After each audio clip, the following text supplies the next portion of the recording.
Samson, the last stand of God's strongest. In the time of Judges, when Israel had no king and the people did what was right in their own eyes, darkness had covered the land. The Philistines, ruthless and cruel, oppressed the Israelites for 40 years. Hope was faint and the cries of the people rose to heaven. But God had not forgotten his promise.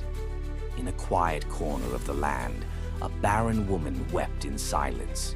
She had no children, no future. Then one day an angel of the Lord appeared to her. He said, "You will conceive and bear a son, but he must be set apart from birth. No razor shall touch his head. He will begin to deliver Israel from the hand of the Philistines." That child was Samson.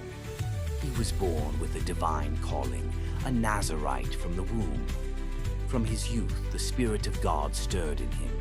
He was not just strong, he was chosen, marked by heaven, destined for battle.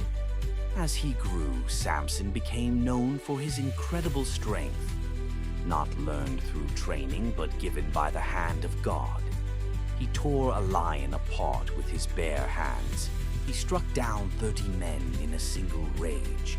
He caught 300 foxes, tied their tails together, and set fire to the fields of the Philistines. But strength was not his only story. Samson had a weakness, not in his body, but in his heart. He desired what was forbidden. He loved a Philistine woman. He married outside his covenant, and when betrayal struck, so did his anger. He became reckless, dangerous, a man of God, led by emotion. The Philistines feared him. They couldn't defeat him in battle, so they plotted to destroy him through love. And then came Delilah, beautiful, seductive, patient. The Philistines paid her to uncover the secret of his strength. Again and again she asked, and again he lied. But love, or what felt like love, made him blind long before they took his eyes. At last, worn down by her persistence, he gave in. "It is in my hair," he told her, "for I am a Nazirite. If my head is shaved, I will become weak like any other man." That night, as he slept in her lap, Delilah called for the Philistine soldiers. They shaved his head. The strength that once terrified kings left him. When he awoke, he thought he would rise as before, but the Lord had departed from him.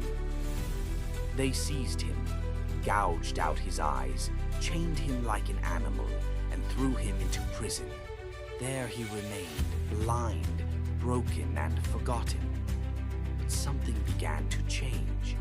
His hair began to grow, and with it, a quiet return to the God he had drifted from. Samson, once led by impulse, now learned the weight of silence, of waiting, of repentance. Time passed. Then came a day of celebration for the Philistines. They gathered in the great temple of their god Dagon, mocking Israel's fallen hero.